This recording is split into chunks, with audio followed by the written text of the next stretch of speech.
Long study gap বা লো GPA নিয়ে চায়নাতে উচ্চশিক্ষার ক্ষেত্রে মার্স ইনটেকে কীভাবে আগাবেন। আপনি হয়তো মার্স ইনটেকে চায়নাতে অ্যাডমিশন নিতে চাচ্ছেন এবং আপনি তো ভয় পাচ্ছেন যে আপনার তো প্রোফাইল লো, আপনার তো লং স্টাডি গ্যাপ আছে, আপনার আদৌ অ্যাডমিশন হবে কিনা, বা আপনি হয়তো বা এটা নিয়ে কনফিউজ যে আসলে কোন ইনটেকটা বেটার হবে। একটু আলোচনা করব যে সকল শিক্ষার্থীর লো জিপিএ আছে এবং লং স্টাডি গ্যাপ আছে। আমরা জানি যে প্রত্যেকটা কান্ট্রিতে কিন্তু একটা এজ লিমিট বা একটা স্টাডি গ্যাপের একটা প্রবলেম আছে। যে সকল শিক্ষার্থী একটা স্টাডি গ্যাপ থাকে তারা কিন্তু খুব একটা সহজে সকল কান্ট্রিতে সকল ভার্সিটিতে কিন্তু অ্যাডমিশন পায় না। চায়নাতেও কিন্তু এমন একটা ব্যারিয়ার আছে, তবে চায়নাতে সেটা একটু ব্যতিক্রম। সেটা হলো চায়নাতে স্টাডি গ্যাপ কত বছর সেটা খুব একটা মাথায় রাখে না, মাথায় রাখে আপনার বয়স কত। চায়নাতে ভার্সিটিগুলোর এজ লিমিট থাকে, যে কোনো ভার্সিটি অ্যাকসেপ্ট করে 17 থেকে 24 বছর, কোনো ভার্সিটি 17 থেকে 25, বা কোনো ভার্সিটি আছে যারা 17 থেকে 30 বছর পর্যন্ত কিন্তু অ্যাকসেপ্ট করে। আবার কিছু ব্যতিক্রম আছে যারা মাত্র 20 বা 22 বছর অ্যাকসেপ্ট করে।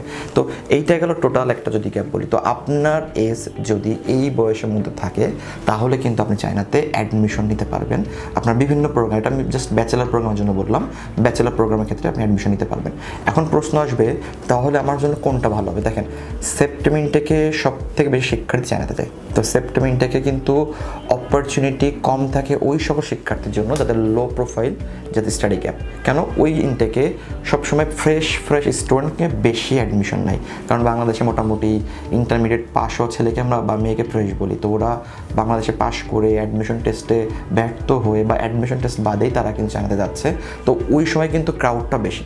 মার্স ইন্ডিয়া কী হয়, মার্স ইন্ডিয়াকে এই ক্রাউডটা কম, যেহেতু কম সেহেতু কিন্তু এখানে অপরচুনিটি বেশি, এখানে কিন্তু সুযোগ বেশি।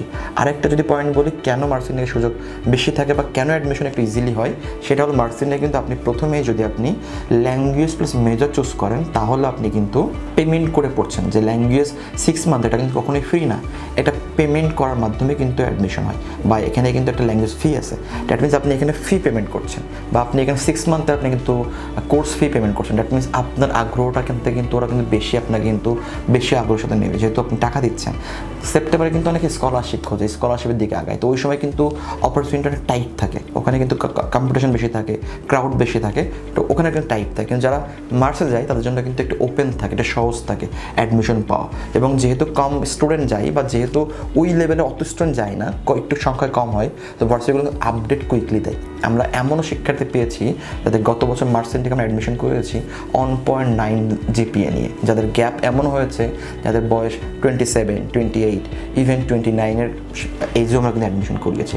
দ্যাট মিনস বোঝা যাচ্ছে যে আপনার যদি লো প্রোফাইল থাকে, যদি আপনার একটু এজ গ্যাপ থাকে, তাহলে আপনার জন্য সব থেকে বেটার হলো মার্স ইনটেক। মার্স ইনটেক আমি আরেকটু যদি বলে দিই, মার্স ইনটেকে প্রস্তুতি নেওয়ার জন্য আপনাকে প্রথমেই মাথায় রাখতে হবে যে ভার্সিটিতে আপনার হচ্ছে দুইভাবে অ্যাডমিশন হবে। এক ধরনের ভার্সিটি যারা ল্যাঙ্গুয়েজ প্লাস মেজর অফার করে, যেখানে আপনি 6 মান্থের ল্যাঙ্গুয়েজ করবেন মার্চ টু সেপ্টেম্বর, এবং সেপ্টেম্বর থেকে সেম ইউনিভার্সিটিতে আপনি আপনার মেজরটা কন্টিনিউ করবেন। আরেক ধরনের ভার্সিটি আছে যেখানে আপনি ডিরেক্ট মেজর করবেন, যেখানে 6 মান্থের কোনো ল্যাঙ্গুয়েজ এক্সট্রা করে ফি আপনাকে পেমেন্ট করতে হবে না। আপনার একাডেমিক পড়াশোনাই আপনার মার্চ থেকে শুরু হবে এবং শেষ হবে এটা কিন্তু হচ্ছে আপনার 2030 সালের জুলাই মাসে। তো এই দুইটার মধ্যে যেটা আপনার জন্য বেস্ট হয়, যেটা আপনার জন্য ভ্যালু ফর মানি সব দিক থেকে হতে পারে, in terms of varsity, in terms of subject, in terms of city, in terms of money, সব কিছু মিলে যেটা বেটার হবে সেটাই কিন্তু আপনার নির্বাচন করতে হবে। এবং আমি আবারও বলে দিতে চাই, আমাদের কিন্তু ফার্স্ট কাম ফার্স্ট সার্ভিস। তো আপনার প্রোফাইল লো, এজ গ্যাপ, আপনি চিন্তা করেন না সমস্যা নেই, সময় আছে, এই সময় আছে করতে করতে কিন্তু অনেক শিক্ষার্থী অ্যাডমিশন হয় না। কারণ আমরা যারা কাজ করি তারা জানি যে ইনটেকটা কত আর্লি হয়েছে। আমরা 2024 সালে যখন মার্চ ইনটেক করেছি, আমরা লাস্ট ফাইল নিয়েছিলাম ফেব্রুয়ারিতে। 2025 সালে আমরা ডিসেম্বরের পরে ফাইল নিতে পারেন, ডিসেম্বর 30 তারিখ পর্যন্ত লাস্ট ফাইলে কাজ করতে পেরেছি। ফাইল তো নেওয়া যায়, চাইলে এখনও ফাইল নেওয়া যায়, কিন্তু আমরা আশা করছি 2026 সালে মার্চ ইনটেকটা মোটামুটি ক্লোজ হয়ে যাবে নভেম্বরের মধ্যেই। কারণ এই 25 সালে সেপ্টেম্বর ইনটেক শুরুই হয়েছিল জানুয়ারি 10 তারিখ থেকে, যেখানে আমরা সেপ্টেম্বর ইনটেক শুরুই করতাম মার্চ মাসে, শেষ হয়ে গেছে একদম এক্স্যাক্ট মে মাসের 30 তারিখে। এরপরে খুব একটা অ্যাডমিশন হয়নি, বা ম্যাক্সিমাম জুন গিয়েছে, জুলাই আগস্টে খুব একটা শিক্ষার্থী অ্যাডমিশন পায়নি বা পাবে না, বা ওইভাবে পাইলেও ওইভাবে স্কলারশিপ থাকবে না, ভার্সিটি পছন্দ হবে না। তো বারবারই বলবো, চায়নাতে যদি আপনি অ্যাডমিশন নিতে চান, যে কোনো ইনটেক হতে পারে সেটা অবশ্যই আপনি আর্লি ট্রাই করবেন। প্রথমে যদি অ্যাপ্লাই করেন কিছু বেনিফিট পাওয়া যায়। এক, আপনি চাইলে ভার্সিটি নির্বাচন করতে পারেন আপনার মতো করে। যদি আমার রিজেকশনও হয় তাহলেও আপনি you are getting second chance, আপনি অপশন পাচ্ছেন। যদি মনে হয় না এই ভার্সিটিতে এই সাবজেক্ট, ওই ভার্সিটিতে অমুক সাবজেক্ট, আপনি মাল্টিপল অ্যাপ্লাই করতে পারছেন এবং মাল্টিপল অ্যাপ্লাই করার মাধ্যমেই আপনি কিন্তু বেটার নিতে পারছেন। আমাদের এই ইনটেকে এমন অনেক শিক্ষার্থী আছে যারা 4-5টা ভার্সিটি থেকে তারা অ্যাকসেপ্টেন্স পেয়েছে, JW পেয়েছে, এবং তারা কিন্তু বেটারটাই তারা কিন্তু চুজ করেছে। সেটা হতে পারে তার স্কলারশিপ, হতে পারে ভার্সিটি, হতে পারে সিটি, সব কিছু মিলায়। আর এমনও শিক্ষার্থী আমরা পেয়েছি তাদের প্রোফাইল খুব ভালো, IELTS সহ লাস্ট মোমেন্টে ফাইল দেওয়ার কারণে অ্যাডমিশনটাই করাতে পারেন। তো আপনাকে বুঝতে হবে আসলে আপনার কোনটা প্রয়োজন। আপনার আগে অ্যাডমিশন দরকার, চায়নাতে যাওয়া দরকার, অবশ্যই বসে না থেকে যত দ্রুত সম্ভব যেভাবে হোক না কেন, যার সাথে যোগাযোগ করতে পারেন না কেন, একটু বুঝে শুনে যোগাযোগ করে ফেলবেন এবং অ্যাডমিশন নিয়ে ফেলবেন। তাহলে দেখবেন আপনার অ্যাডমিশন নিয়ে প্যারা নিতে হচ্ছে না। আমি এখনও জানি, এখনও আমরা নক পাচ্ছি, এখনও অনেক শিক্ষার্থী যারা আমাদেরকে ফাইল দিতে চাচ্ছে। আমরা অলরেডি 100+ আমরা অলরেডি ভিসা করে ফেলেছি আলহামদুলিল্লাহ। তো এইটাই হচ্ছে পার্থক্য। তো আপনাকে বুঝতে হবে আপনি আসলে প্রায়োরিটিতে চাচ্ছেন নাকি আপনি লাস্ট মোমেন্টে ভার্সিটি অপেক্ষায়, ভার্সিটি সিদ্ধান্ত দিবে কি দিবে না 50-50 চান্স চাচ্ছেন।